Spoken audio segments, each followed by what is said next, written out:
And this is just a little bit about what the weather is really causing out here on the streets. We're at Bathurst at Davenport. You can see there's a vehicle that's stalled back there, and this is quite the treacherous hill to make it up. So many of the vehicles coming up here are either sliding or having a difficult time just making their way up here. Now, we do know that the city has some salting trucks out on the streets already. Now, we've seen ice pellets, we've seen snow, and we've seen freezing rain throughout the GTA, and this is just the beginning. Now, earlier we spoke with the OPP, who tells us there's been over 200 collisions reported in the GTA alone. At least one person had to be transported to hospital with a serious leg injury. Ice pellets coming down, snow and slush in different areas, and the roads are treacherous. We've got dozens of crashes on the go right now across the GTA. What do you attribute these crashes to? To driver error. These crashes are simply drivers not adjusting their driving. You can't blame these crashes on weather conditions or road conditions. They are caused because drivers don't adjust, and they go too fast, they follow too close, they don't give themselves enough time. And still here, the scene at Bathurst and Davenport, vehicles still having a difficult time just moving up and down this hill.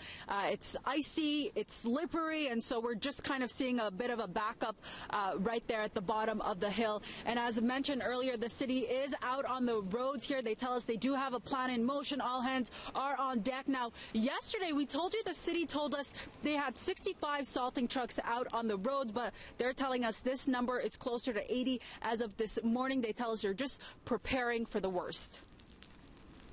There is trucks that are out doing that, salting bridges, salting of roadways, hills. We prepared for the 2013 ice storm when we saw the 2013 ice storm coming. So I would always say that the city looks at preparing themselves for ice storms. When the calendar comes around, it's April, we adjust our contingency plans to meet that situation. But I would say that the city does look at ice storms as a risk. It would just so happen it happens to be in April. Flooding is also on the city's radar. A flood watch has issued earlier today by the Toronto Area Conservation Authority, who says they are currently monitoring. So conditions are showing a little bit more favorable towards possibly flooding. But as to where and when, I can't really speak to that because it's unpredictable depending on how the rain falls, how much rain, how much ice, when it falls. But based on the conditions we've seen, we are definitely keeping a very close eye on it. And the flood watch is to remind people that it could be potentially very hazardous. What can people do to prepare? We do have like the typical areas, like typical usual suspects, if you will, like the lower Dawn, by the Bayview Extension or near the DVP. But any low-lying areas next to our rivers could potentially be flowing very high and be very quick. So we really want people to stay away from these rivers and streams because the banks also might be slippery. And there's also been some school closures today as a result of this weather.